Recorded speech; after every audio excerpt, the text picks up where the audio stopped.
सभी भक्तों को श्री शिवाय नमस्तोभ्यम ओम नमः शिवाय। तो आज हम आपको गुरुजी का बताया हुआ संतान प्राप्ति का तीसरा उपाय बता रहे हैं। अभी तक हमने आपको 2 उपाय बता दिए हैं। वो 2 उपाय यदि आपने अभी तक नहीं देखे तो आप हमारे चैनल पर जाके उन दोनों उपायों को देख सकते हैं। आज हम आपको तीसरा उपाय बताएंगे जो कि एक फूल वाला उपाय है। ये उपाय कब कब किया जा सकता है उसकी जानकारी भी आपको देते हैं, पर उसके पहले वीडियो को कर दीजिए लाइक, चैनल को कर दो सब्सक्राइब और इस वीडियो को कर दो अधिक से अधिक शेयर। तो ये उपाय शिवरात्रि, जो मासिक शिवरात्रि आती है वो मासिक शिवरात्रि के साथ साथ सोमवार की अष्टमी के दिन किया जाता है। सोमवार की अष्टमी और मासिक शिवरात्रि ये 2 दिन ऐसे होते हैं जब आप ये उपाय कर सकते हैं। उपाय कौन सा है? उपाय है एक पुष्प वाला। ये जो पुष्प है ये सर्दियों के समय में खिलता है, अधिकतर टाइम पे सर्दियों के समय में ही खिलता है ज़्यादातर तो। और इस फूल का नाम है पारिजात का पुष्प। वैसे तो आप सभी ने पारिजात का पुष्प देख लिया होगा, यदि नहीं देखा तो देख लीजिए। ये होता है पारिजात का पुष्प। ये पुष्प आसानी से मिल भी जाता है। यदि आप किसी नर्सरी जहाँ पर पेड़ पौधे मिलते हैं उसके पास जाके बोलेंगे कि हमें एक पारिजात के पुष्प का पेड़ दे दो, तो वो आपको पारिजात के पुष्प का पेड़ दे देगा। और यदि आपको पारिजात के पुष्प मिल जाए कहीं पर लगे हुए तो आप उनसे भी उनको तोड़ कर भी इसका इस्तेमाल कर सकते हो। एक और बात विशेष, वैसे तो हर फूल को तोड़ कर चढ़ाया जाता है शंकर जी पर ये जो पारिजात का पुष्प है इस पुष्प को, यदि ये पुष्प आपको ज़मीन पे गिरा हुआ मिल जाए, जैसे वृक्ष से झड़कर ज़मीन पर गिर गया, तो आप इसका उपाय कर सकते हैं। यानी कि आप इसको फिर भी शंकर जी पर चढ़ा सकते हैं पारिजात के पुष्प को। तब आपको उपाय बताते हैं। आपको क्या करना होगा, 40 से 50 पारिजात के पुष्प लेने हैं। पुष्प लेकर जो इनकी पीछे वाली डंडी होती है, जैसे कि अभी हमने आपको पारिजात का पुष्प दिखाया, अब ये जो पीछे वाली डंडी है इस डंडी को आपको तोड़ना है। प्रत्येक पुष्प की पीछे वाली डंडी को तोड़ना है। उन डंडियों को तोड़कर सुखा लेना है। सुखाना कहाँ पर है? आपके घर में। घर में सुखाना है, धूप में नहीं सुखाना। जैसे ही ये सूख जाए उनको सूख कर फिर पीस लेना, यानी कि उनका पीस कर चूर्ण बना लेना, ताकि हम उसमें जल मिलाकर चंदन बना सके। अब आपको एक पुष्प लेना है। जब आपका ये सूख जाए, पारिजात के पुष्प की पीछे वाली डंडी को तोड़कर सूख जाए, उसको आप पीस लें। उसके बाद में आपको, यदि सोमवार की अष्टमी पड़ रही है तो उस दिन करके आइए, और मासिक शिवरात्रि तो हर महीने आती है तो शिवरात्रि के दिन करके आइए उपाय। करना कैसे आपको उपाय? सबसे पहले एक पुष्प लेना है। अब उस पुष्प को आपको शंकर जी के शिवलिंग में, जो माता अशोक सुंदरी का स्थान होता है, माता अशोक सुंदरी का स्थान आप सभी अब तो जानते ही होंगे। शंकर जी के शिवलिंग में सीधे हाथ पर ये जो स्थान होता है गणेश जी का स्थान होता है, ये भगवान कार्तिकेय जी का स्थान होता है, ये स्थान माता अशोक सुंदरी का, ये जो हस्तकमल होता है ये माँ पार्वती का, और जो ऊपर जलाधारी होती है वो भगवान शंकर की 5 बेटियां जया, विशरा, शामली वाली, दोतली और देव।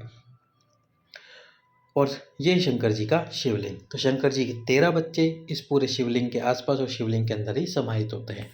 तो अब आपको सबसे पहला फूल जो आप लेके गए हो उस पुष्प को समर्पित करना है माता अशोक सुंदरी वाले स्थान पर।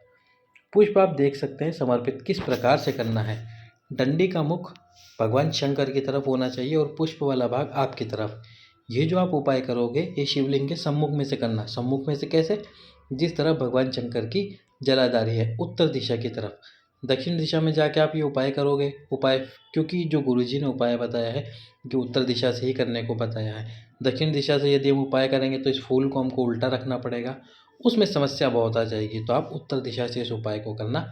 ये फूल आप देख रहे हैं, फूल वाला मुख आपकी तरफ, डंडी वाला भाग भगवान शंकर की तरफ कर देना। अभी डंडी वाला भाग शंकर जी की तरफ करने के बाद में झोली पसार कर बाबा से प्रार्थना करना, संतान की कामना करना, पुत्र की प्राप्ति के लिए बाबा से प्रार्थना करना। जैसे आप ये फूल समर्पित कर दो, थोड़ी देर बाद कामना करने के बाद इस पुष्प को फिर से उठा लेना। इस पुष्प को यहाँ से उठाना। अब उठा के आपको रखना कहाँ है इस पुष्प को? ये माता पार्वती के हस्तकमल पर। ये देख रहे हैं आप माता पार्वती के हस्तकमल पर। अब इस पुष्प को घुमा देना। घुमाने का मतलब फूल वाला भाग बाबा की तरफ कर देना और डंडी वाला भाग आपकी तरफ कर लेना। फिर से इस पुष्प को समर्पित करने के बाद में भगवान से प्रार्थना करना। प्रार्थना करने के बाद में यही वही वाला पुष्प है जो हमने माता अशोक सुंदरी के स्थान पर समर्पित करा था, उसी पुष्प को उठा के इस जगह पर रखना है माता पार्वती के हस्तकमल पर। फिर इस पुष्प को वापस से उठाना है। उठाने के बाद में अब इस पुष्प को शंकर जी के शिवलिंग के ऊपर समर्पित करना है। समर्पित करते समय आप देख ही सकते हैं, फिर से पुष्प का जो पुष्प वाला जो भाग है वो आपकी तरफ और डंडी वाला भाग आपके विपरीत कर देना। जब तीसरी बार इस पुष्प को समर्पित करोगे तो बाबा से प्रार्थना करना संतान प्राप्ति की। जिनको संतान प्राप्त नहीं है वो संतान प्राप्ति के लिए करें, जिनको पुत्र प्राप्त नहीं है वो पुत्र प्राप्ति के लिए करें। उसके बाद में इस पुष्प को समर्पित कर दिया आपने। अब जो हमने इसकी पीछे वाली डंडी को तोड़कर पीसा था, अब उसमें थोड़ा सा पानी मिलाइए। पानी मिलाकर उसका लेपन बना लीजिए। लेपन कैसे? चंदन जैसे, जैसे हम चंदन को घोलते हैं, लाल चंदन या पीले चंदन को घोलते हैं, तो वैसे आपको घोलने में उसमें थोड़ा सा पानी मिला के लेपन बना लेना है। अब भगवान शंकर के शिवलिंग के ऊपर त्रिपुंड बनाना है। त्रिपुंड का निर्माण करना है। शिवलिंग के ऊपर त्रिपुंड बना दीजिए। यदि वो जो चंदन है गीले रूप में यानी कि आपके पास में बच गया है, तो जो बचा हुआ चंदन है वो माता पार्वती के हस्तकमल पर लगाना प्रारंभ करें। पहले शिवलिंग पे त्रिपुंड बना दो। जब त्रिपुंड बन जाए, बच रहा है, तो माता पार्वती के हस्तकमल पर लगाना प्रारंभ करो।